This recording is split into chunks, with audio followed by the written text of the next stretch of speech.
Welcome to No Clip, the podcast that's like a book club for people who don't think that books reward them enough for being good at them. I'm Chad Ruthermans. And I'm Andy Kinnick. And today, we're going to be talking about Gunfire Reborn, a game that was developed by Do Ye Games, published by Do Ye Games and 505 Games, and was released in 2021 on Windows, iOS, Android, Xbox One, Xbox Series XS, Switch, PS4, and PS5. Yeah, on the Wikipedia page, it said TBA under PS4, PS5, and Switch. Oh. It was like at the bottom and not like above them, so I don't know how many consoles that applies to. True. By the time you're listening to this, when we become world famous, we don't know when that's going to be. It'll just be sometime in the future. But it definitely will happen. It'll be on those consoles by then. Yeah. So, don't worry. Future generations. Yeah. But first... if you could give us a like or a rating, it'd be greatly appreciated. Hell yeah. So this game, Gunfire Reborn, is a first-person shooter action roguelite game. We're doing roguelikes this year. That seems to be the theme. And it's interesting. I think I've seen everything this game does in other games before. And it just does some stuff a little differently. In a way, it feels like a very made-by-committee style of game, where it has a lot of different elements that all pile up into its whole, that all feel pretty familiar if you're somebody who's played FPS games before. I think the closest comparison to make would probably be to something like Borderlands. Mm-hmm. I'm not sure about this, so please tell me that I'm wrong if you know, or someone in the comments can tell me. But I think this is a Chinese studio. It is, yeah. Okay. It feels like a game made by a Chinese studio. It does. And I don't really know how to describe that, but if you're a big video game nerd, you probably know what I'm talking about. Mm-hmm. Something about it does, I don't know if it feels designed by committee, but something about it feels like, I don't know, like off or a little strange. Yeah, I kind of got that. It's, I think to me the biggest thing is the translations. Yeah, that's part of it. Yeah, because it's not poorly translated. Like, you don't read it and go like, haha, well, I don't understand what that means at all. It's just like, you can tell that there are obvious errors in the translation, because the game has a lot of text, particularly in ability scores, which is something that we'll get to. But it is like, they pop up every now and then and remind you that the game is not like natively in English. And that it keeps you in the mindset like, okay, this is a foreign game. Mm-hmm. Yeah, it feels like it's made by for a foreign audience. Like, it feels like a Chinese studio trying to make something that will appeal in the West. Yeah. And not knowing exactly how to do that as seamlessly as, like, maybe Japan does, who's been doing it since the 80s. True. And also, one of the other things is, I believe, I might be wrong about this, so tell me in the comments, or you, if I'm wrong, but the characters in the game, in addition to having Chinese names, also have, they're all animal characters, and I think that they are based on characters from Journey to the West, which is like the big, most famous... Yeah, I thought they were zodiac signs. Oh, that's probably what it is, actually. Like dog, rabbit. The turtle, I guess, could be a dragon. Oh, yeah. Monkey, tiger. If I didn't already say that. Yeah, there's a panda that's like the bartender. Yeah. So, I think they all fit within the Chinese zodiac. It probably is zodiac. I never think of anything related to astrology in my whole life, so it did not occur to me even to think about it. I thought of the one Chinese thing that I'm very familiar with, and they map on kind of the same. There's like a character who's a monkey, a character, all that stuff. So Yeah, so that's to me the stuff that really calls it out. There is one other thing that I hesitate because I don't think this is really associated with games as much, though I think if you're in the mobile game market, it probably is more so. This game is like the opposite of polished. It's like pretty jank, all things considered. And it's interesting because it isn't like a buggy, broken mess. It's just a game that just looks like it has elements that they meant to do stuff with and just haven't yet. There's like fences that are very short, extend infinitely into the sky. Like invisible boxes and stuff.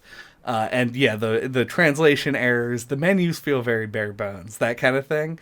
I think it is associated with mobile games from China, but I think it's also associated with all mobile games at this point, that most of them are hurried out the door to try and make money. Yeah, it almost kind of feels like this might have been a studio that used to make mobile games and like wanted to try and make something more substantial. Yeah, some bigger. Yeah.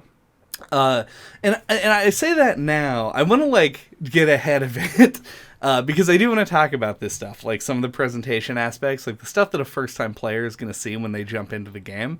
But like in the end, like the game is fun. It's engineered toward making you have fun, and so you will have fun even despite the issues that it has.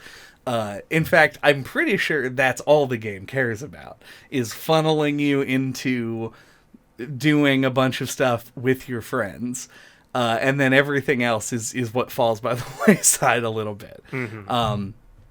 I wanted to ask you, because I remember you said something when we started playing this game for the first time. Okay. And it was about how you didn't like the art style in the trailer, yeah. But in motion, you thought it looked better. Just like, yeah, general look and feel of the game. Like, I have some thoughts, but you had some concrete idea before. Yeah, like, speaking of mobile games, I think the trailer makes it look like I feel like this was like an early 20-teens kind of trend. Like Clash of Clans comes to mind, where they just dump all this money into this like CG animated trailer. Yeah. That's not representative of like what the game looks like at all.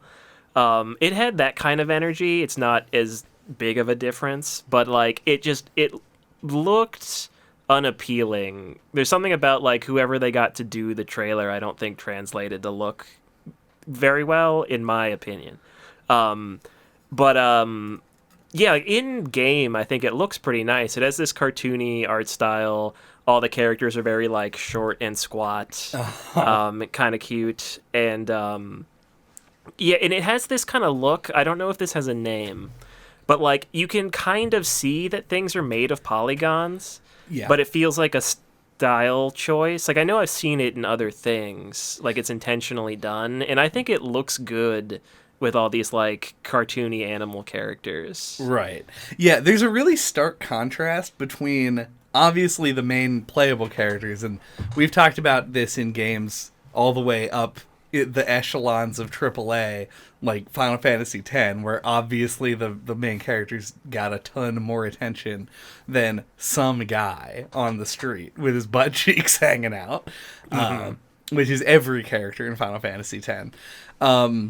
But in this game, like, you can see the difference between, like, the animal characters, but then also, like, in a later stage, there's, like, Kappa and the octopus enemy in that, like, fishing town level. Yeah, and, like, the umbrella yokai thing. Yeah, and they all look great as well, but then the enemies in the first area are, like, the fighting polygon They're team. like terracotta warriors is what I think they're supposed to be. Yeah, that's what they're based on, but, like, the way that they're rendered, they just look like Minecraft men. Yeah, they're very simple. Yeah, like they look almost like something you'd doodle in a sketchbook. Yeah, if you only had to draw with a big square stamp, you just had to angle it to make a face. It looks like a Metal Gear Solid 1 Snake face, but not blurry. It's like a crisp polygonal face. That's where I'm landing on it.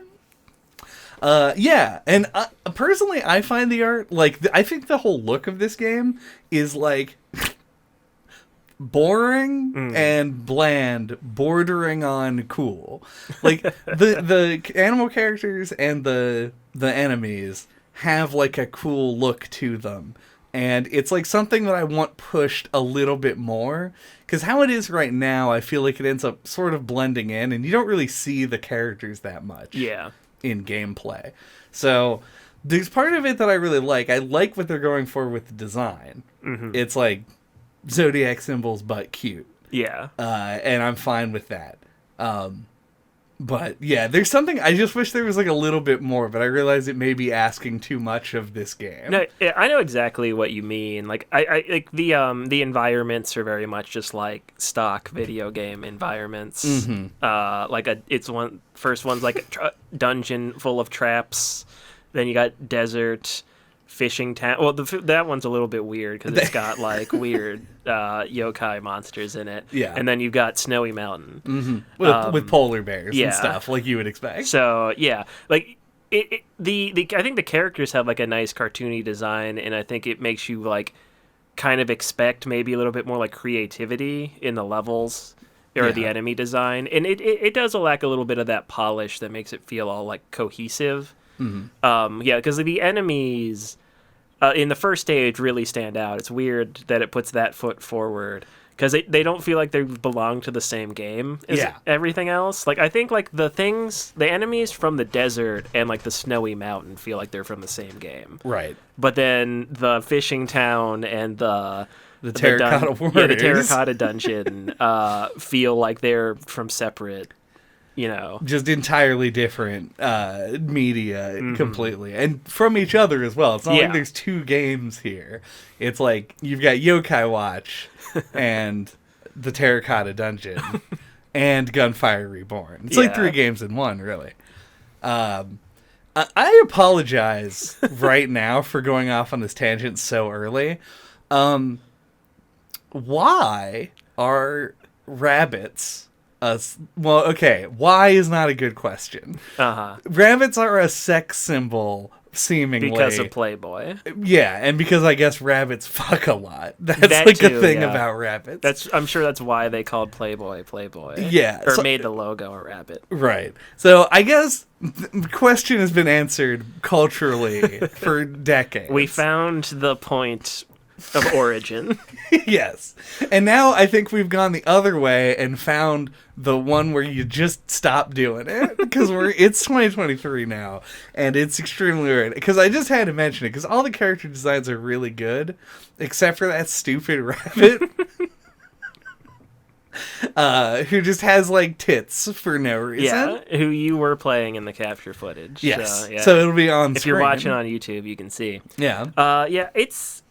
I don't know. It's strange. It's weird because of how specifically. I mean, like, this kind of stuff crops up in lots of things from time to time, like just sexualized anthropomorphic animals. Mm-hmm. But it's weird when it's specifically the rabbit. Yeah. Like there's looking at you, low punny. Yeah, I was gonna say there's like a Pokemon that is a sexy rabbit. So it is kind of strange. Yeah. It's just an unusual world that we live in. That this is like a trope, and it's global. It's a global trope. Everyone's doing it. Enough people grow up with it, I guess. As it's true. Like Lola Bunny or some shit. Lola Bunny has to be the progenitor of all of this. Yeah. Like, she's the one who made cartoon rabbits a thing to be ogled. Maybe Who Framed Roger Rabbit has something to do with it, because you have Jessica Rabbit, whose name is Rabbit. Maybe some wires got crossed for some people. People have never seen it before. They just imagine a Jessica Rabbit in that movie. Anyway, that's where I'm at with that. I'm glad we got that out of the way. It needed to be said. We should talk about the characters from a more mechanical standpoint. Mm-hmm. I know that in the capture footage, I'm playing a character that you never played. Yeah. And you're playing the only character that I never played. So we didn't get the full smorgasbord fucking experience of playing every character in the game. Mm-hmm. I tried. I played most of the characters and mostly finished runs with all of them. Mm-hmm. But there were a couple that I just hated so much I could not. But it is, I think that the design of the characters, as far as the gameplay goes, is very interesting. I think that they did a really good job of separating them, and I know that the two that are playing in the footage are both DLC characters, which makes me wonder if they've now put themselves in a bit of a corner and in making new characters. Because like every time you boot the game, there's a roadmap that's like DLC's coming out down the line, quarter 2, 2023. Yeah. Yeah, I don't know. I know that you found the character that you liked and settled on him pretty quickly, so I don't know if you had the same experience. I played a handful of them. Like, I played the monkey, I played the fox, I played the turtle, who is my favorite, and I played the bird. Yes. Those are the ones that I played. Yeah, and they felt different from each other for the most part. The monkey felt the most unremarkable, or like the least unique, I guess I should say. Like, he wasn't bad, or I didn't dislike playing him anyway. But yeah, no, I think they did like a surprisingly good job of differentiating them, because when I did the tutorial, I assumed they'd all play more similarly. Yeah, same. I think you play the monkey, or no, there's like a rabbit. It's a cat. A cat, the Crown Prince. Oh, yeah, a cat. Because I don't think any of us ever played the cat in a regular game. I did once, I think, and then I switched. I played the monkey and then unlocked the dog. And the dog is, in my estimation, just the best character in the whole game. And I ended up liking the rabbit as well when I played her. So those two characters to me are like the ones that spoke to me, and they're both just characters that use automatic weapons. That's kind of like what it is I liked about them. But even that's interesting to me, because like I like that each character's little branching skill trees sort of funnel you into a kind of weapon that is going to be good for them specifically. And that is like that is a good goal to work for in a game that has randomized loot like this one does. So yeah. Characters good, liked them, check. Yeah. I feel like the characters all have names. They do. And I hope that it does. If someone is a really big fan listening to this, they aren't annoyed that we're just going to call them by what animal they are. I mean, it should be noted that we played this game with somebody who has like 90 hours in it, and they don't know the names of the characters either. Yeah. Yeah, I know that the dog's name is a 2-word name, and it has the word bow in it. And I know the Crown Prince. Right. And that's pretty much it. I don't really remember any of the other ones. I think there's the Tau. I could be wrong. That's a Greek letter also. I don't know. Might be their name, though. Yeah. And it would help this instance, and I don't know how much this needs helped, but this is one of those polished things that I'm talking about. Like, under the health bar, just like toss the name down there, bud. And I'd remember it a lot better if it was just always on screen, but it isn't, and so I don't. And that goes for pretty much anything. Like, I remember in Borderlands, we talked about that, but we didn't talk about the ones where the characters have names. Outside of the like, when I started those games for the first time, because they also don't have the character names on screen, I always would just call them by the class name, and I think that would apply here as well, but once again, no class names here, so it's just a name that they don't ever tell you anything about, again, unless you're on the character select screen, so it is strange, and I wish that I knew them, but I don't. Sorry, guys. So what is it? What made you like the turtle? Well, the design obviously drew me to him initially. He's like a squat little turtle man who's got like tattoos like on his arms, like tribal tattoos, and he's got goggles. It's just a fun design. And I ended up liking his Q and E moves. He has he can activate a shield and he'll just punch guys.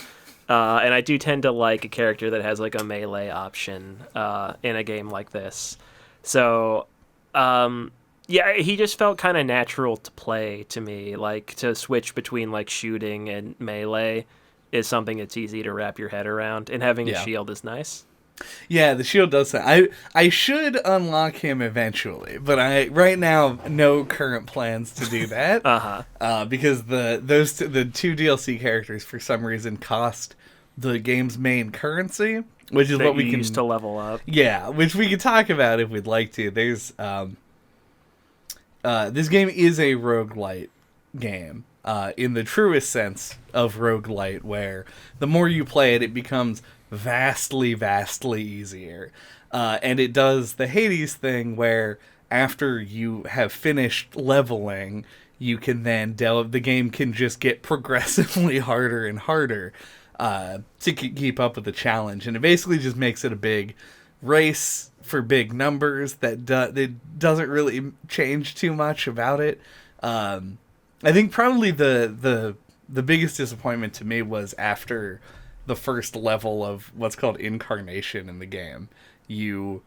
That unlocks like some options that change the gameplay, make it different. Mm-hmm. But the further you go into it, it really does just seem to scale up like pretty linearly, and so you don't end up like having a ton of like new options by going up in difficulty. You just get more currency. Mm-hmm. And as we saw, the currency doesn't really do anything after you have unlocked the skill tree and then you get the characters. Because we have a friend who played this with us who just had functionally infinite currency because he had nothing else to do with it. Mm-hmm. So anytime that something cost currency, he would just throw. He's like, "This is free."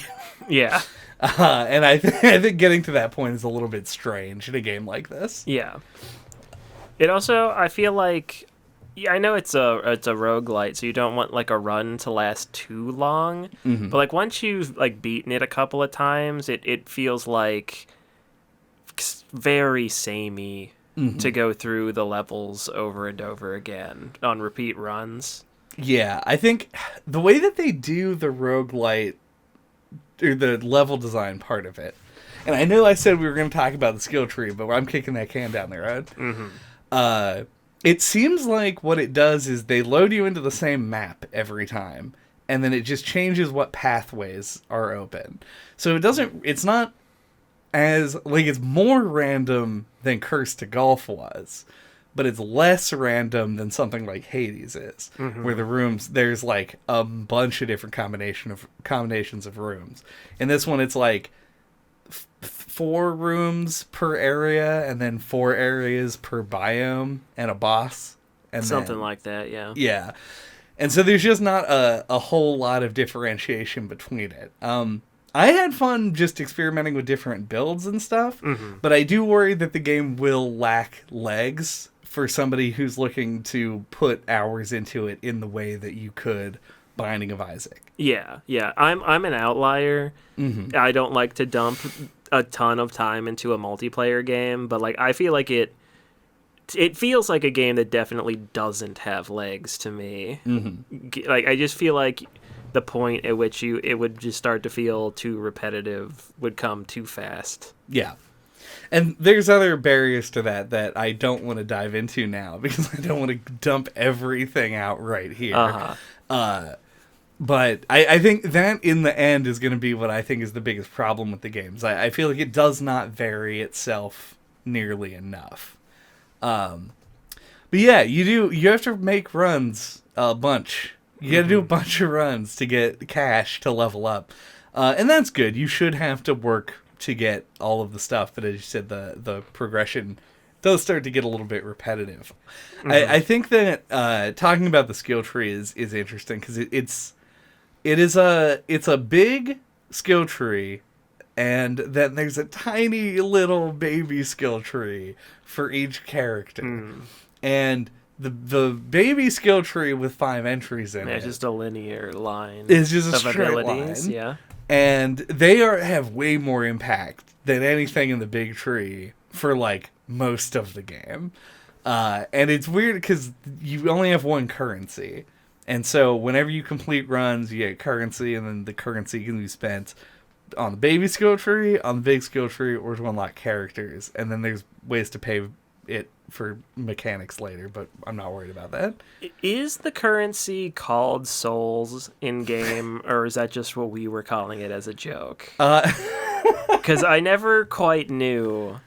Right. It is. It's called soul something. Or something souls. It's a 2-word name, like soul coin or whatever. Like, it's a cryptocurrency. Yeah, I mean, I feel like it would make sense because they are kind of like in the shape of a little coin. Yeah. But I don't know if that's exactly right.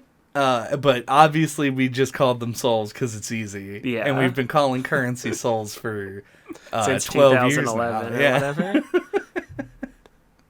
Whenever I go out and buy things, I'm like, oh, how many souls is that? 70 souls, greedy devs. I remember when these were 60 souls. Yeah. That good bit. We did it. I've derailed you. I don't remember what you were talking about before. Just the skill tree. I think the skill tree was it's pretty basic at the beginning, and then it gets like you get pretty wild abilities for a game like this near the end. Not like big gameplay changing things, but like things that I guess I didn't expect it to branch into. There's a ton of deeper mechanics all of which I'm glad are there for the sake of not making the game too repetitive. That you just don't unlock for like a really long time. And to me, it puts it in kind of a weird position because we ended up playing the game with somebody who had a lot of experience with it, which helped who us. hard carried us in Yeah, the beginning. Yeah, the early parts. And so it's weird because I feel like it's incentivizing. The game clearly incentivizes multiplayer play. Yeah. Like when you load up the game, it immediately has 4 open slots on screen with just your one dude standing alone. Right. Really calling attention to the fact that there aren't other people surrounding you. So just from that visual alone, you're like, oh, they want this to be done as a multiplayer thing. Yeah. But if you just did grinding runs from the easy difficulty with people who are brand new to the game, it would take so long to get anywhere. Mm-hmm. It just seems like the repetitive nature of it would be much worse than our experience with it. And end up grinding new players into the ground just bored as shit. Yeah. Going through the same thing over and over again so they can just get enough like damage and health to make it to the end of the run. Yeah, I played this for about, I think, 14 hours. Mm-hmm. And I think I'm level 79, and I have about half of the skill tree filled in. Right. So, to give you perspective. Yeah, and 1 DLC character unlocked. Yeah. And I have also 1 DLC character unlocked. I'm at level like 104 or something. And yeah, we invested time. As far as podcast games go, this is about average of the amount of time that we played it. I probably played it a little bit longer than most games. But you're right around that. And yeah, we're about halfway to the to the goal. Yeah. I think having a full skill tree puts you at level 178 as the game is now. So yeah, there's a lot to get through, and then I still haven't unlocked certain things that change how the game plays in certain ways. So yeah, there's a lot there, and I think for some people that's going to be a big selling point. Yeah. But for people like me, I'm like, man, you gotta call up my friend who's level 178 to fucking burn through this so I can unlock recycling, you know? Right. Yeah, I don't know. It's an intimidating thing, like having to build up the currency for it. But that's kind of what I got on that. Mm-hmm. I don't think I have anything to really add as far as the skill tree goes. Yeah, it does feel like, and I guess it's like a good thing, but I guess the speed at which it happens is like the thing that makes it feel good or bad. Mm-hmm. Is like it is nice that you're always working towards something, but it does feel like it comes a little too slow.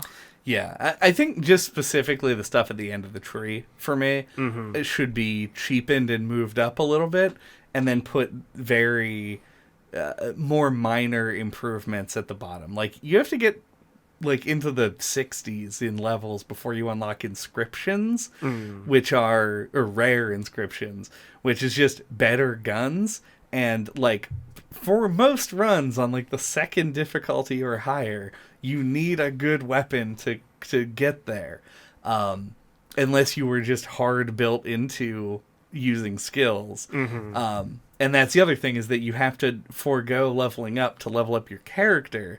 And if your character's not at least got like 3 or so of those, it doesn't feel like you're playing a character. It feels like you're playing a very like neutered version of them. Right. So I think that's kind of where I'm at. I feel like if the character tree was a little cheaper and they shuffled the bottom couple tiers around, it would probably feel better to progress. And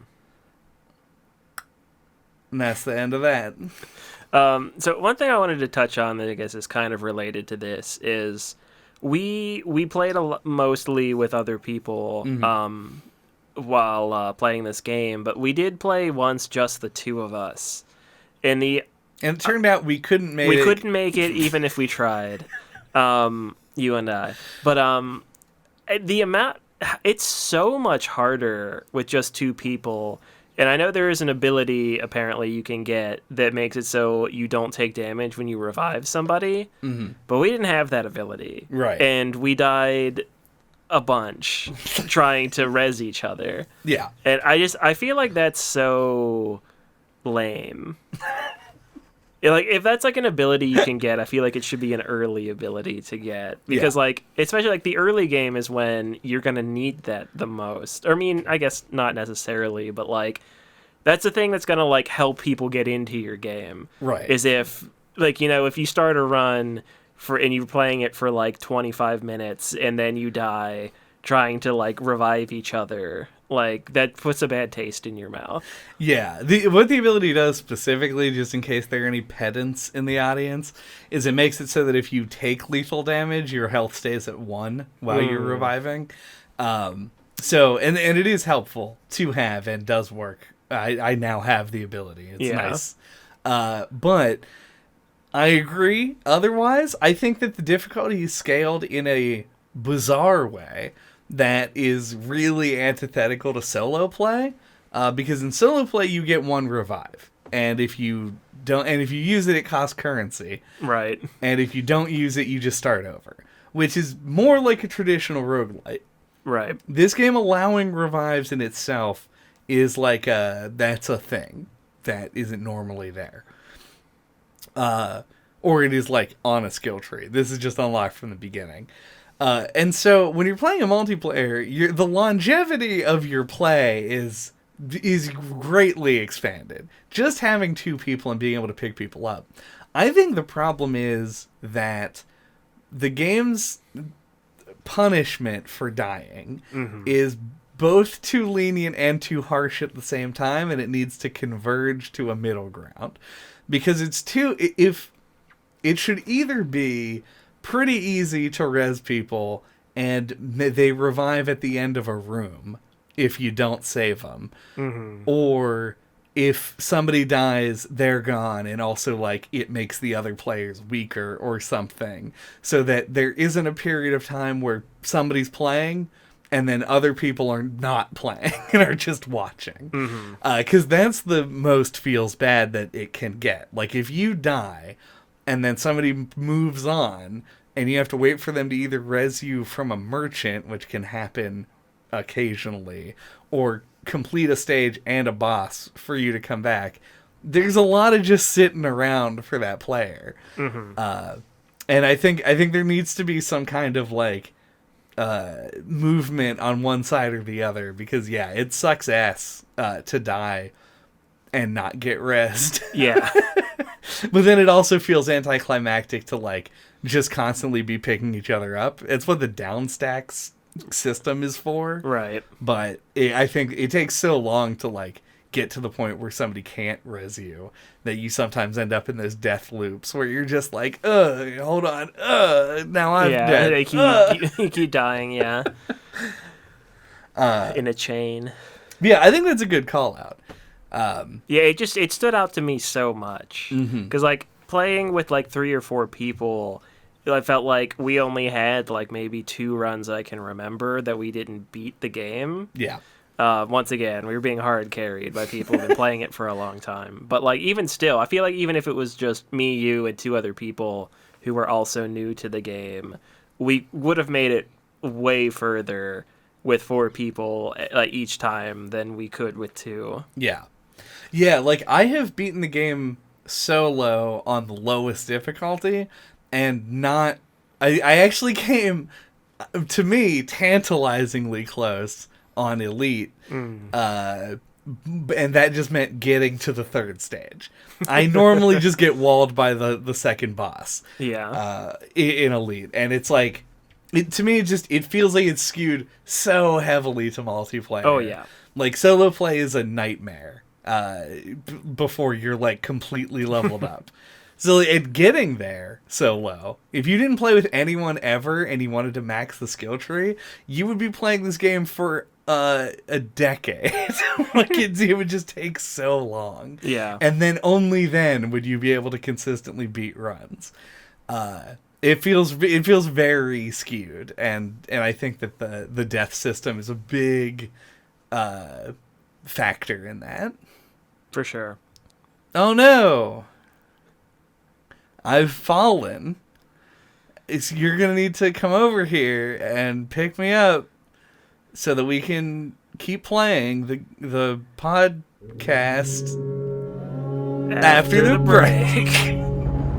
All right. Oh, before you get up. Uh-huh. I'm going to stop. I'm going to clap this here because I do want this to be recorded. And it was something that you mentioned at like the first 2 minutes of the podcast. And I was like, that isn't the time for me to just talk about ads for mobile games like some time. But I do want to bring this up because it's been stewing for a while. Okay. I've had a paradigm shift in YouTube advertisements. Okay. They have left the realm of anything I would ever purchase, and I now get exclusively ads for mobile games. And I know why. It's because I don't skip them. Because they're so fucking good. The ads for mobile games are an art form, and I love them. And I was watching them, and there were just a few that really like stood out to me. One of them starts the ad. It's like a 30-second ad, and immediately comes in some guy's just like, if you play this game... If you play this fucking game, don't hatch the dragon at the beginning of the game. I was like, what is the situation where you have to start the ad for your game with an essential strategy tip to make it make sense? And I was like, okay, whatever. It's targeted at kids. Yeah. So obviously, yeah. I'm like, oh my god, I need to not hatch the dragon. That's been the secret the whole time. Now I'll be so good at this game. I told you about the ad for the Lord of the Rings strategy game. Yeah. Where it's like Aragorn and Gandalf texting each other in the blue and white bubbles, which is funny for obvious reasons. Mm-hmm. There was one that was that it's like this game that's obviously not what the actual game is, because that's the current pandemic of issues with mobile games. Mm-hmm. But it was amazing. The fake game that they were advertising is like an angle-based game where you shoot a gun and the bullet bounces, and you're supposed to shoot around the thing and hit the bad guy. But in the app, because they want you to get angry at the person playing and go download the game so you can be like, I can do better than that guy, or whatever. It's not a bad strategy. True. And it is frustrating to watch, but he keeps shooting himself. Like, you just shoot straight ahead at the wall and it bounces back and hit him. But, like, the bad guy's like a pirate, and whenever he shoots him, he does like a Fortnite dance. Like the pirate's like, got him. Like he did anything. And that cracks me up. And then the last one I want to talk about is just this one that starts with this dude walking down the street with a girl. And then this guy runs up and says, like, hey, is that your girlfriend? He's like, yeah, what of it? He goes, if you break up with her right now, I'll give you a brand new iPhone. And the guy's like, get lost. And he starts to walk away. And then the guy goes, if you can get to level 10 in this game, then I'll still give you the brand new iPhone. And the guy fucking whips around and like takes his sunglasses off. And he goes, I already got to level 20 in this game. And holds the phone up. And the guy goes, how? And then he goes, because I didn't hatch the dragon at the start of the game. Oh God, when that happened, I shit every pair of pants that I own. It's the best film I've seen all year. It's amazing. Anyway, that's my shtick on mobile games. I can add to the pile here. Oh, fuck yes. I remember, I don't get nearly as many, but like, I do remember... You're really going to curate it for some reason. Yeah. I remember this ad that was like, hey, do you remember those ads for the game where you pull the pins out and the water moves around or whatever? And I was like, okay, I guess. And then he's like, and you know how it wasn't a real game? I was like, is that the thing that people were saying about it? Like, I thought it would just look stupid. Yeah, but yeah, it's like go play this game. That is real. Blah, blah, blah, blah, blah, blah, blah, or whatever. And I was just like, I just find that really strange. Like, it feels like these kinds of ads are like written by an AI, or they're made by people who are just like desperately throwing everything at the wall trying to make like a viral hit ad. Right. And I'm inadvertently helping by talking about it right now. Yeah, it's so strange. Yeah. My advice to anyone on the planet who has a similar sense of humor to me is to watch every mobile game ad and never, ever in a billion years download a mobile game. Unless it's one that we've talked about here on the No Clip Podcast. All right, let's take that break. After the break.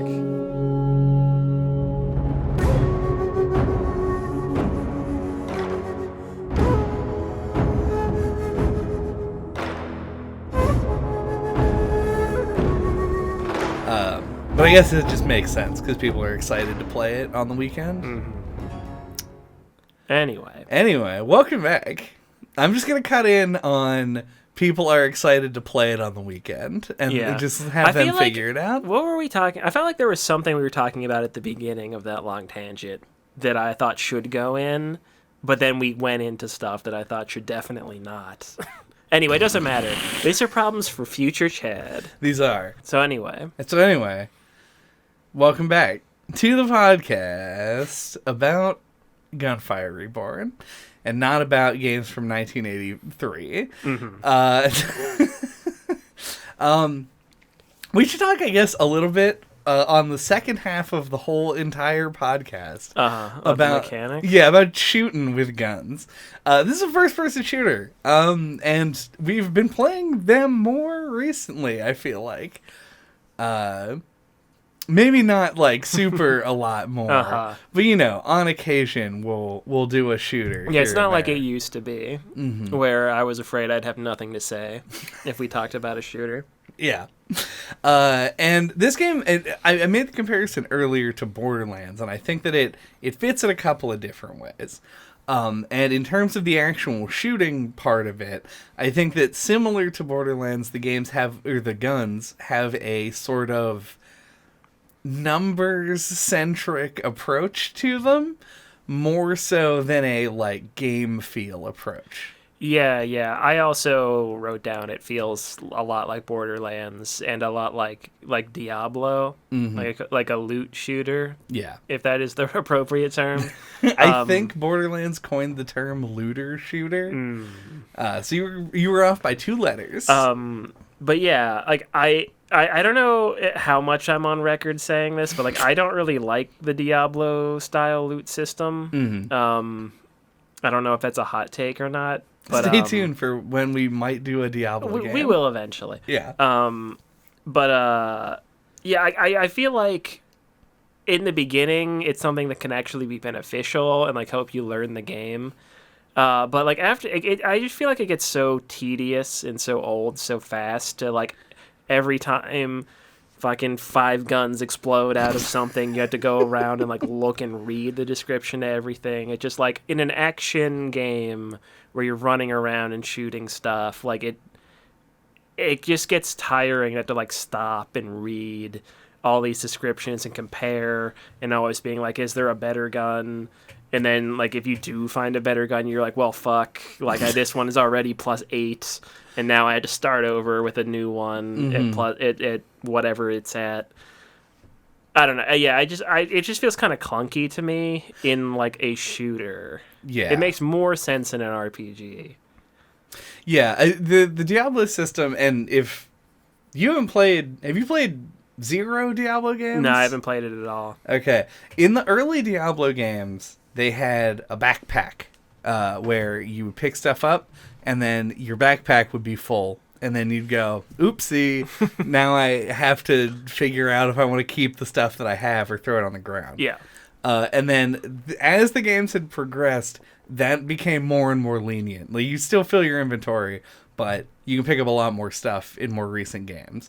And that's pretty much true across all games, I think. Pokemon, fuck the backpack limit. They got rid of that. Borderlands, well, they didn't I think do that as like a intentional design decision. I thought there was like a... No, it was just memory limitations. In the first game? Yeah, I think the DS games were the first ones they didn't have it, because it was the first game that they could do it. Right, yeah. So that kind of... It's just like a thing that's being phased out of games. Yeah. Even if sometimes it's a technological reason. Mm-hmm. And so, in Diablo, you would pick up a bunch of stuff, and it's all color-coded, so you just grab the good stuff. And then you leave and you go to town, and that's when you sort through all your shit. Borderlands, like we talked about on the Borderlands episode, go listen to that on Tiny Tina's Wonderland that we did last year, the problem was that you would stop doing everything to stop and look at the gun to see if you wanted to pick it up. Yep. And in this game, it kind of has a similar problem. And it's one of those things that I agree with you 100, maybe even 102% on. Uh-huh. I think you were for sure correct. It is a problem in the game design because it makes you stop doing the thing that you want to be doing to fiddle around with little numbers. And it's even worse in multiplayer, because then other people might have to wait for you. They have to sit and wait, and everybody goes into the vault except me, Yeah, because I'm still trying to figure out what the skills do. But I also completely disagree, and it's my favorite thing about it. I know that you love it. Yeah. Yep. And it's a problem that I have with myself, you know? Like, I'm like, I want to hate this because it's bad game feel, it's waiting, it's all the stuff that I don't like. But that I have a bug in my brain that eats up numbers like a parasite. And so when I see a new gun drop, I want to compare it and see, like, oh, do these new inscriptions do more things for the build I'm going for, and that kind of a thing. And we can talk about that nitty-gritty part later. But for the most part, I agree. Yeah. I remember I played Darksiders 2 when that came to the Wii U, believe it or not. And it uses Diablo loot drops as well, because it's like a Captain Planet of games. It really is. Yeah. But it's actually pretty good. Maybe we'll talk about it someday. Yeah, I think. But I just remember, like, it's like the same thing. Like, for a while, I'm like actually comparing everything, and then at a certain point, my eyes just glaze over, and I'm like, "Is there a big number?" And then I am like, "Okay, that number bigger than that number, so I'll take it." And it just, I don't know, it just really wears me out. Yeah. I think it's just one of those mechanics that is really compelling for a certain type of person. Yeah. And some games do it gracefully. If it happened less often, it's just like how fucking frequently a gun drops and you have to stop and look at it. Yeah. Like, And because, like, I mean, any RPG, you get new weapons. Right. But, like, having them spew out of every enemy is, like, where I think makes it annoying. Yeah. And this game, it's like, you probably get, in one level, you're probably getting, like, 12 to 15 new things to have to look at just in drops. Oh, yeah. And then you've got scrolls, which we've never mentioned. Yeah. And the actual ability tree, which we also didn't really talk about. So there's some meat left on these bones. Yeah. And these are things that, like, smooth out the more experienced you are with the game, but also that still, I feel like the intro experience of this game is so finicky. There's so much just grinding you have to do, and part of that is brain grinding. Once I, like, the dog, I played for, once I, like, got a handle on it, I played him, like, many times, because I stank resources into his skill tree. Yeah. And eventually I got to a point where I was like, okay, when this skill shows up, I click on that, and that's the thing I want. And so I would make my build and know, like, what was good and what wasn't good, or rather, like, what was good for the route I was currently headed down. But I never got there with most of the other characters in the game, with the exception of now the rabbit. It's, I have 2 characters I can play. But if you switch the characters more often, which I think you should, the game is not built for that. You end up in that same problem with the guns, where now you're just looking at cups for longer, and you're like, oh geez, this one's deals plus 0.4 damage, percent damage, etc., etc. Yeah, that was always, like, it's a kind of mechanic that, like, makes me feel dumb. And I think I expressed this about a couple of things that are, like, kind of similar, where it's like, I sit there and I read them, and it's like, it's hard to know, like, what they're actually gonna do. And, like, there's something about it, like, for me, where I'm like, it almost, like, isn't even worth it to actually sit there and read them every time. Yeah. I just, like, pick the one that says, like, you just skim it for, like, plus 100%, like, when you kill something, and be like, okay. That like, seems good. Yeah, that seems good. Like, it feels like the amount of time it takes to parse all of it doesn't feel worth it to me, which always make, like, it's the kind of mechanics that feel like kind of impenetrable. Like, they almost give me, like, not choice paralysis, but, like, I don't know how to describe it. No, it makes sense. They annoy me, though, and then they make me feel bad about myself. Yeah, I think you do. It's just, I said it earlier, it's just a different, it's appealing to different kinds of people. There are tons of people who love these games, and there are more that can't fucking stand them. And I think it's just like it is like a potentially like a left brain right brain kind of thing. I think that's what it is. Like, I wish it was like, because I don't hate it, like, what it's trying to do. It's like the presentation of it. Like, if you could put it in simpler terms. Man, that's what I was thinking as well. Yeah, it's like when you attack things, you do plus, like, I don't know, like, sometimes they're like big paragraphs. Yeah. And, like, I feel like you could just highlight keywords and say it all in a short sentence. Man, so there's this game. I mean, yeah, you've played it before. It's called Hades. I always hesitate. It's almost like it highlights the important words. It highlights the important in words. the descriptions and presents it in a way that's easy to understand. And is a short sentence. Yeah. This obviously has... And doesn't make you feel stupid. Yes. I always hesitate to bring up Hades because, like, I feel like if you're a roguelike fan, you're fucking sick of people talking about Hades. But, like, it is... for anyone who's new to the genre since the release of Hades, it is the gold standard to compare to. It's like how nobody could stop talking about Celeste a few years ago, and how nobody has still not been able to stop talking about Dark Souls. Right. It's just these games that hit highs in the genre, and even if it's not your cup of tea, you have to acknowledge how well it's designed. We call them watershed titles? Watershed titles. That's a no-clip exclusive vocabulary term that no one else says. No one uses that but us. But yeah, Hades does the same thing. This game is like if you walked into the cereal aisle, and instead of having the names of the cereal, it just gave you the list of ingredients. And you're like, which one of these is peanut butter crunch? Yeah. Because that's what I'm looking for. So you gotta look through the ingredients, find the one that has peanut butter, and hope you don't get Reese's Puffs. Because it's a ton of information, and the names aren't that informative. Yeah. Like, I made fun of fucking intimacy with the sword or whatever the hell it was called. That was one of the rabbit skills. Every time I saw it, I remembered the name. I obviously don't still remember the name, but I remembered it for being silly, but it didn't tell me what the skill did. I knew it was a sword-related skill, and maybe there'd be some fucking involved, but I didn't really get anything else out of it from the name. I had to read the skill ability every time to know. So, yeah, it eases up with experience, obviously, but, like, man, the presentation is not great. Yeah. I guess it makes me, like, because it's also a social game, I think it, like, makes me self-conscious I'm going to misinterpret what it says, and then someone's going to be like, oh... You dumb idiot. You dumb idiot, why aren't you using this? Well, that happened. You saw that happen to me where I picked up a scroll and said, oh, this does nothing for me. And you dropped it. Yep. And then someone else looks at it and they're like, actually. You do want this because there's a semicolon in this that you just ignored. Yeah, I really dislike mechanics like that. Yeah. And I think that's fair. It's like alienating or something. Yeah. Mm-hmm.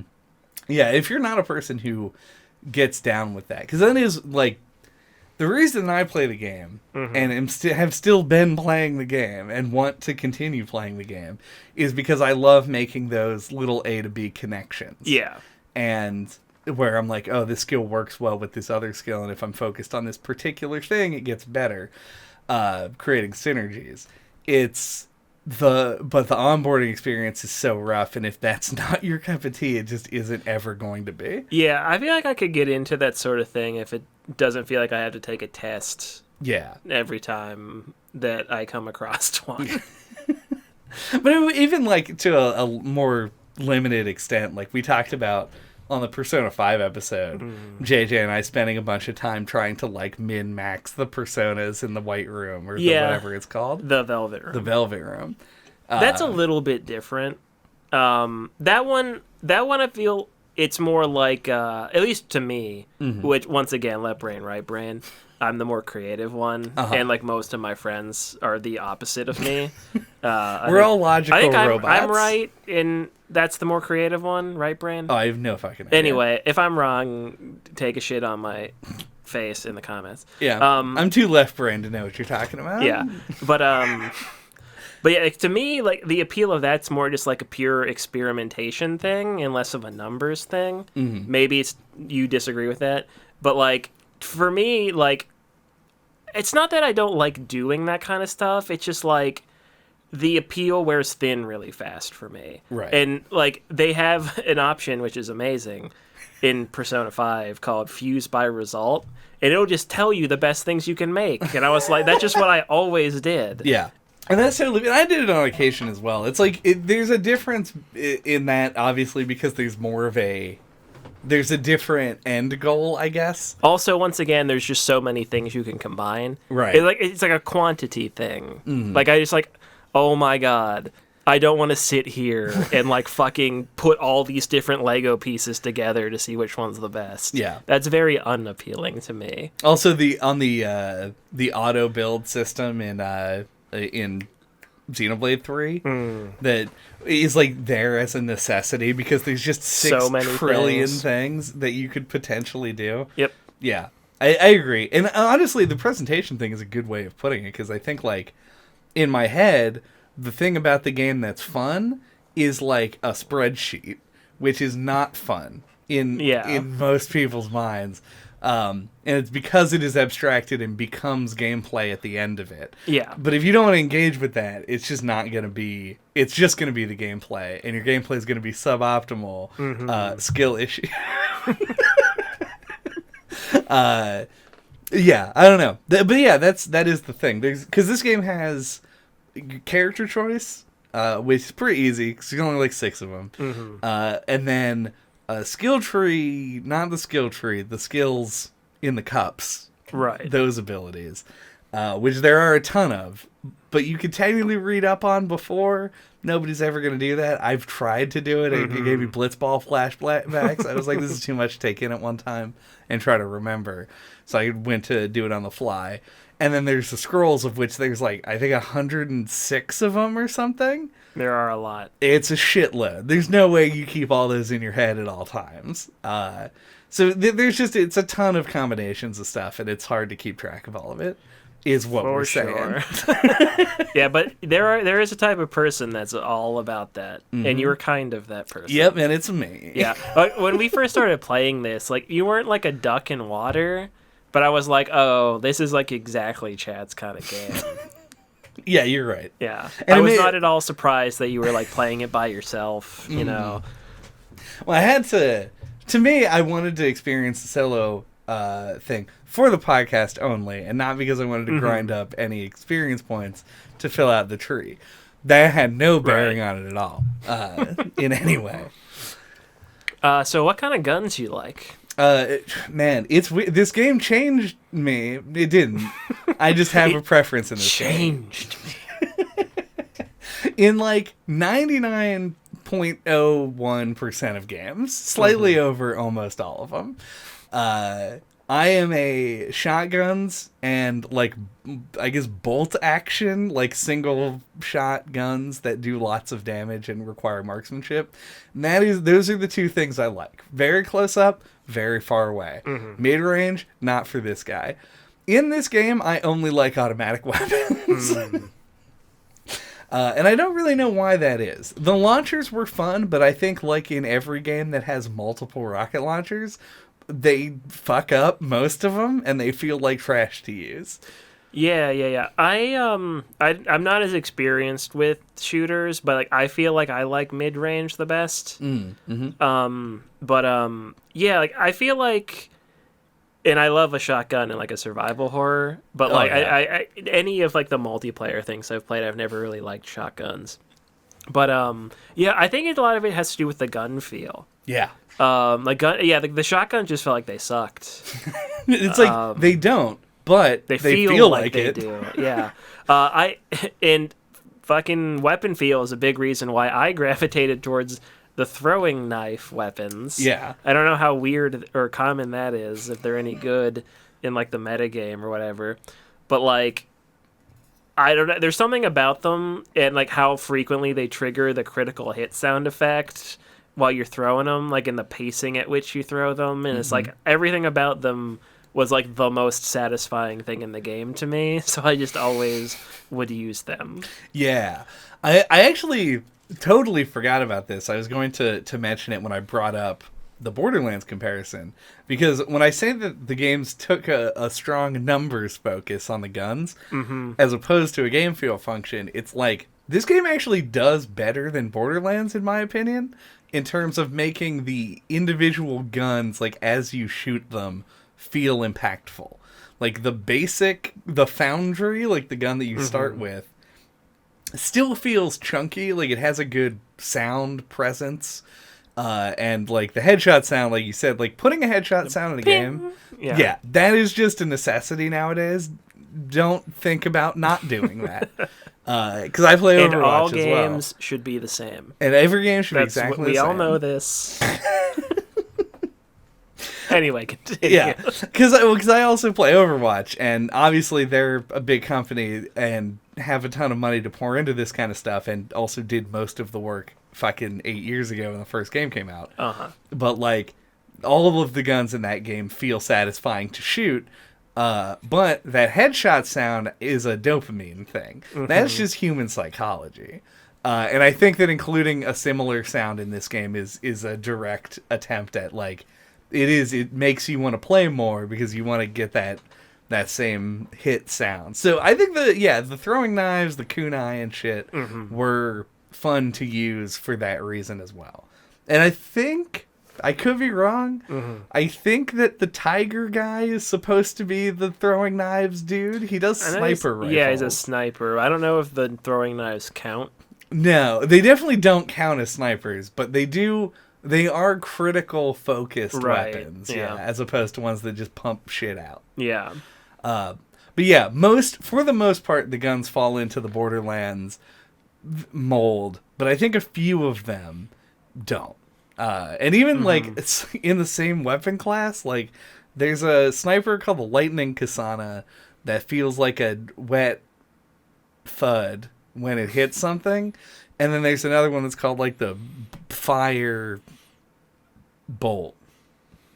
Probably. I don't know, something that feels really good to use. So like it's weird that they hit and miss in like very similar ways sometimes. Yeah.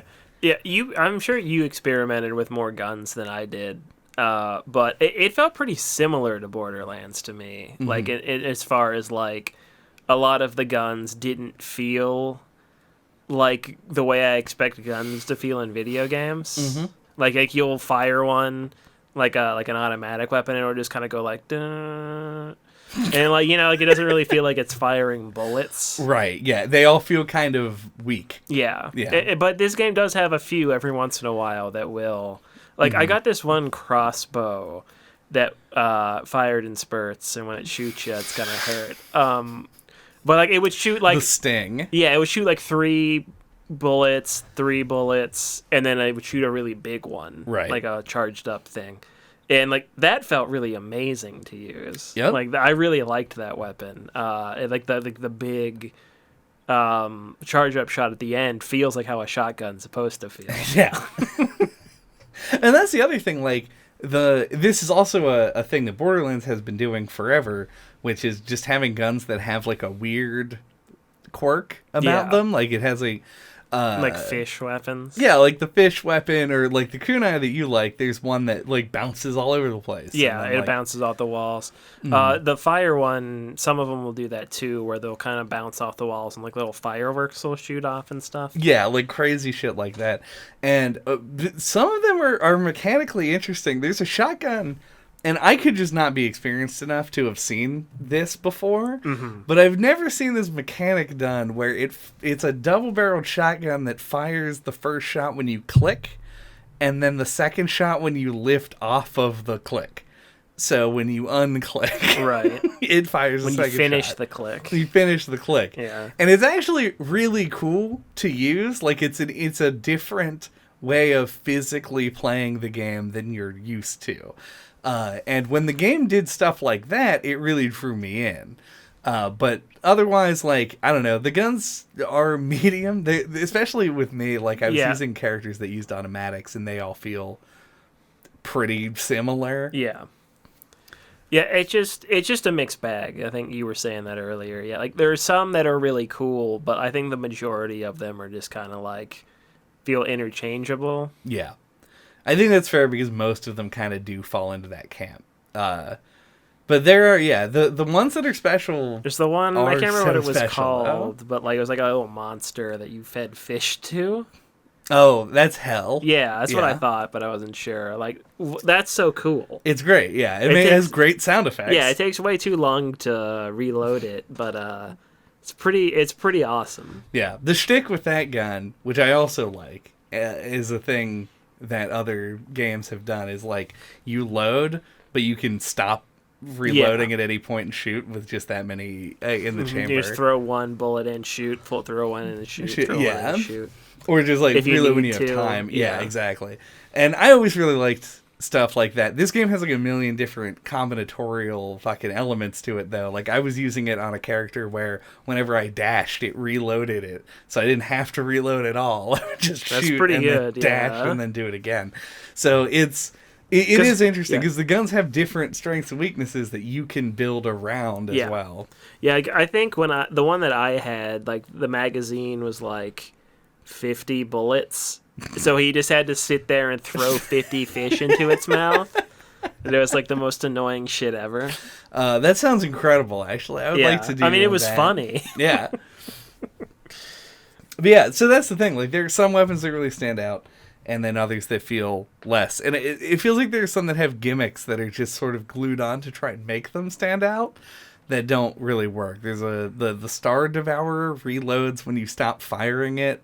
Mm-hmm. And otherwise it just like shoots slowly. It's not a really engaging and really hard to manage concept. There's a glove that has like a timing mini game attached to it. It's strange. Like some of them are real hits and other ones aren't, and it's interesting that way. So one other mechanic that I kind of like, it felt like a motivator for me while playing, are the vaults. Uh-huh.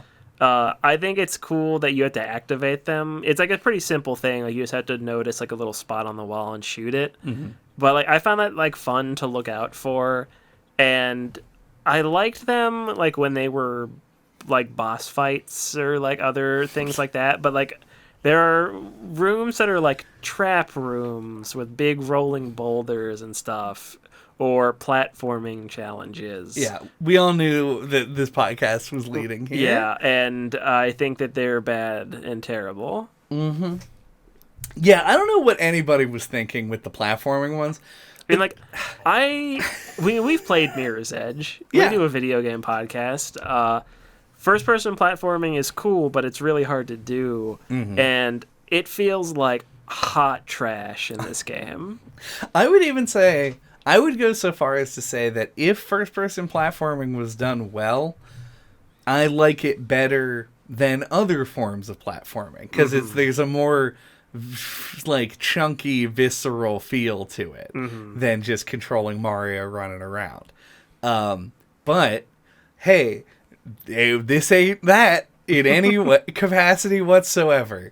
You have very little idea of where you even are, how big you are, or the platforms you're standing on. And I will give just a full hard pass to the trap rooms because they take 15 to 20 seconds to do. The platforming rooms take like multiple minutes. So if you're complaining, like a time pressure at the end, to get a secondary chest. So it's like if you complain about the idea of reading all of the guns and skills and stuff, this takes 100 guns worth to get through.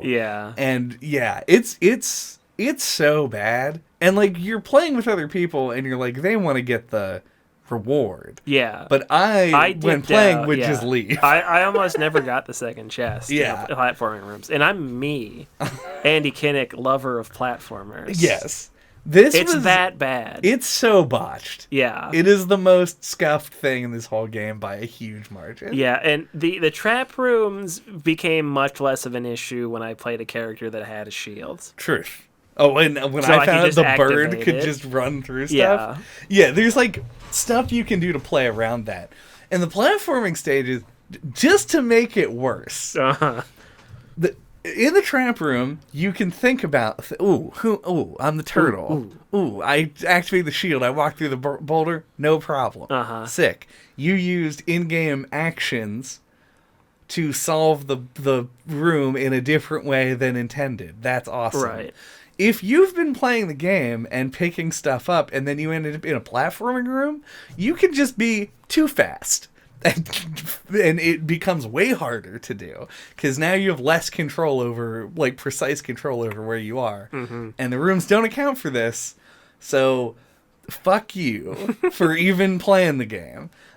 These, honestly, like if I was working at fucking Do Ye Games, I would just say, please cut these out. Remove them from the game completely. The game instantly becomes better because of it. They add nothing. They're terrible. They're time wasters. And I feel like because they've been in the game for as long as they are, they'll never take them out. It's just going to be, and they won't improve them at all.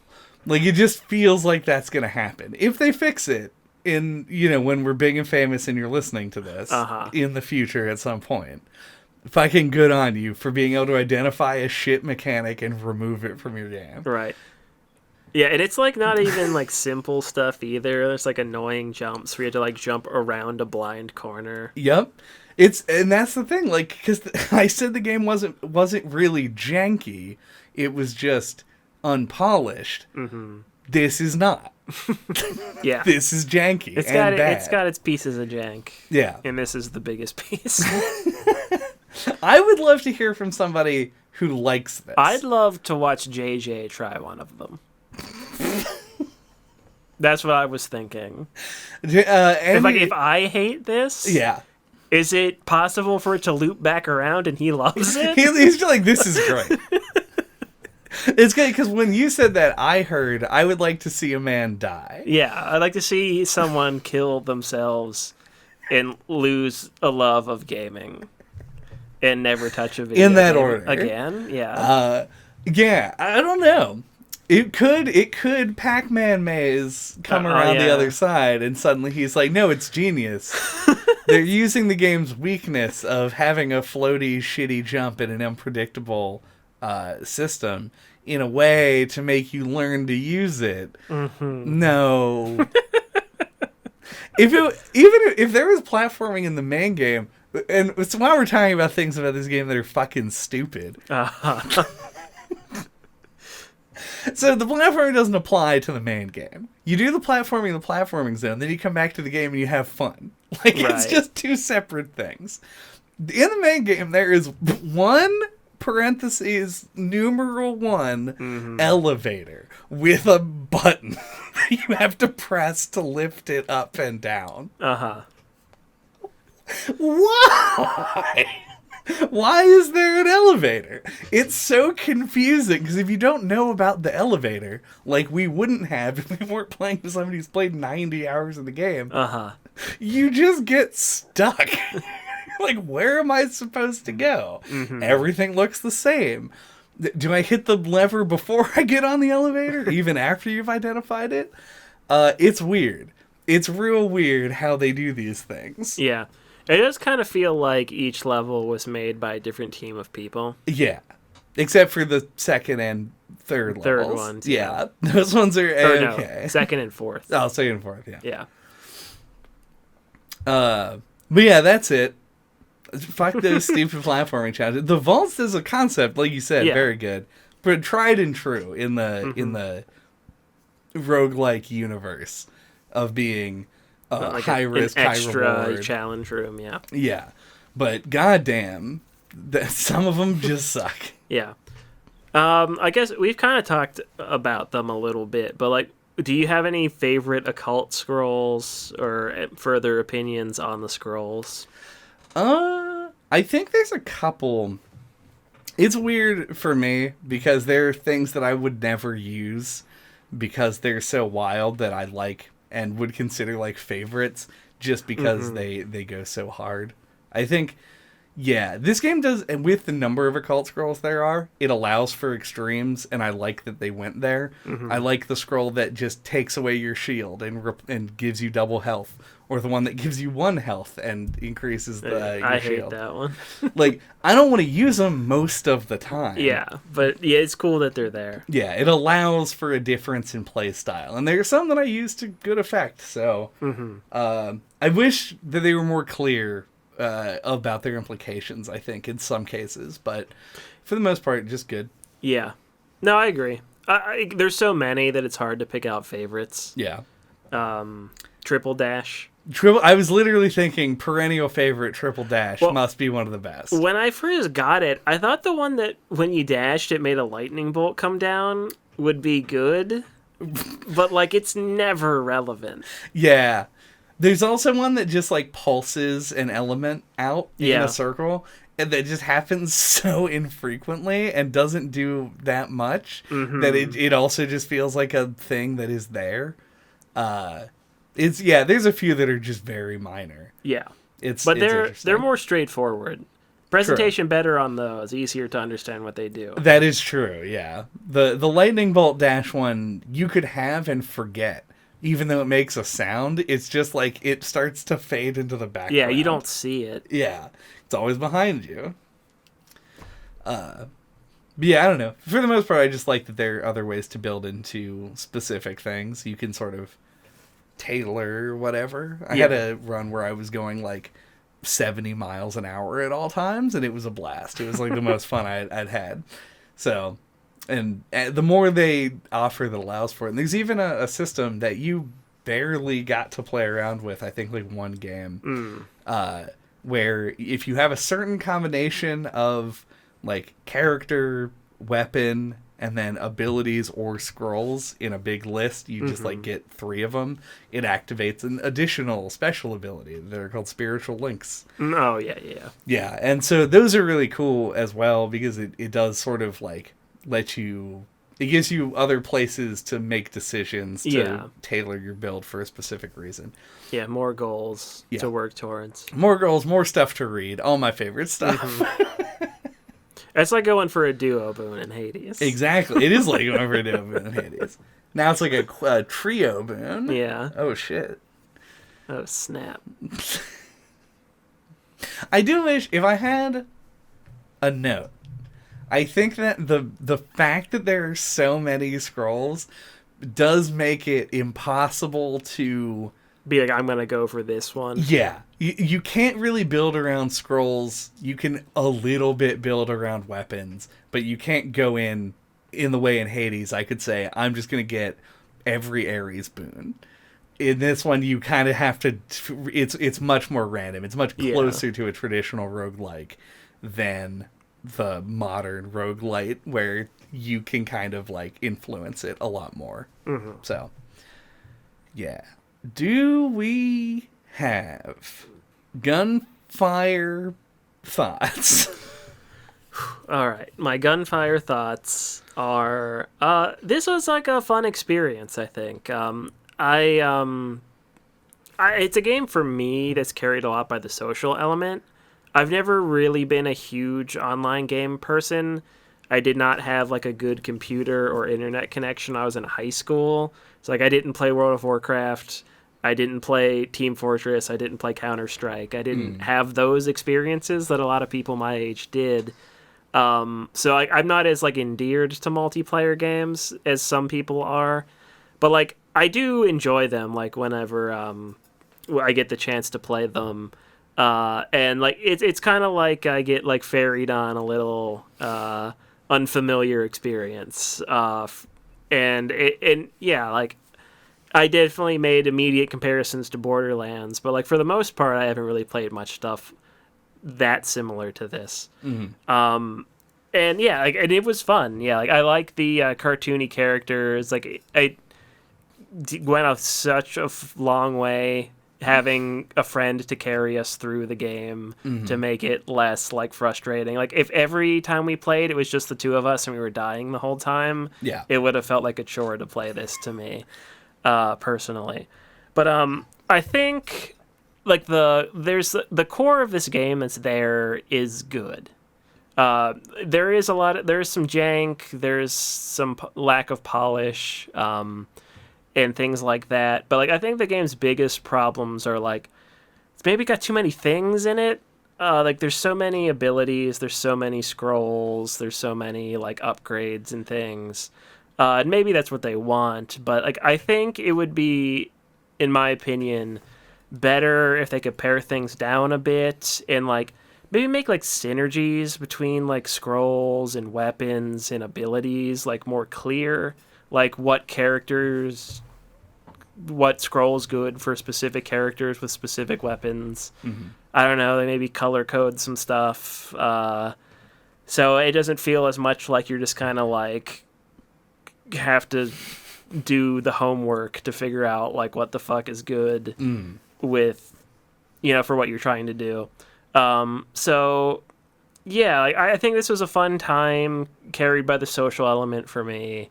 And not something that I would have ever played if we weren't doing it for the podcast. So I always like those experiences when they're like a nice, pleasant one. So yeah, like mixed feelings, but like I can't really be that down on it because it was just kind of like a light, fun time. Yeah, I think that's probably a good way to look at this game. I think that if you're considering, like if you're in the position, if you're a game consumer and you're looking at this game as something to potentially buy and play, you probably likely already know that this is the kind of game that you want to be playing and just need somebody to tell you like it is in fact good. It's one of those things. It's like it is a game that's very social focused. It really needs to be played with other people, and I didn't mention this during the recording, weirdly, but I did try and do a game with random people with matchmaking, and it took me back to like 2004, where I like clicked on the matchmaking button and like waited a half hour. I waited like a half hour, and like one guy showed up, and then I waited like 30 seconds to see if anybody else would show up. He fucking left. Yep. I literally could not get a game with two people or more at any point during the time I played this game. And it's probably, I think the only people playing online are like at max level or something, and it wasn't matching me with them. But yeah, it's an interesting situation online. But if you have a dedicated group of friends to play this with, and you're the kind of people who already like games like this, not even roguelikes, you don't even have to think about this as a roguelike, because a run, it's about an hour and a half. It takes about the same amount of time as playing a round of like Left 4 Dead. So if that is your kind of shit, this game is good for that.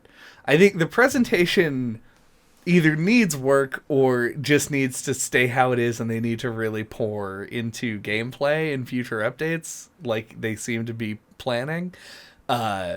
Because it's really not that much to write home about. The characters look good, the music is serviceable, the levels and stuff are not as diverse as I would like. But if you're sitting there and you have the world's largest White Russian, but with not enough vodka, and you're just out to have a good time that night, it's not going to matter to you. You're just going to talk to your friends and have fun and shoot monsters, and that's what this game provides. It is a light experience. Can be a number crunchy experience if you want it to be. And I think that's all it needs. It's a simple game, but a good one. So I give it 85.2 out of 100.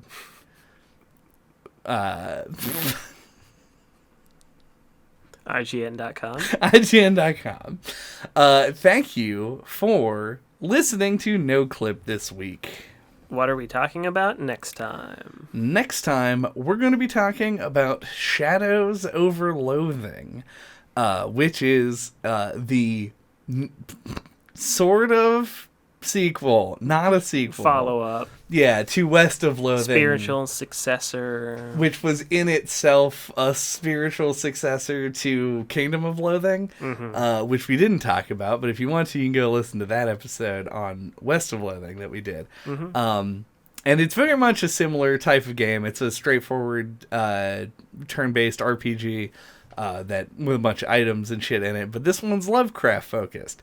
And literally the very second that I learned of its existence, I bought it. Yeah, if you like comedic adventure games or RPGs at all, like play West of Loathing or Shadows of Loathing. Yeah. They're very good and charming. And very well written. Yeah. Those are our final thoughts for next episode, so you can just skip that one. Until that time, you can get a hold of us. All of our contact information is on our website at noclippodcast.com or on splattershot.pro.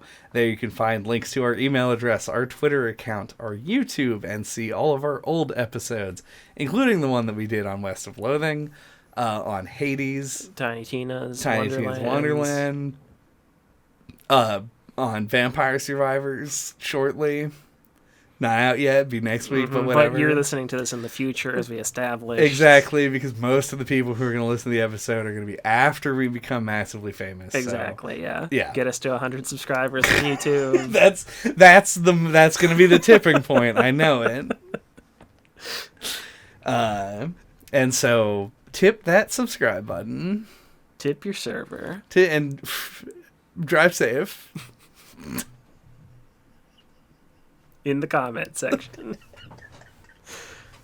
Like, comment, subscribe.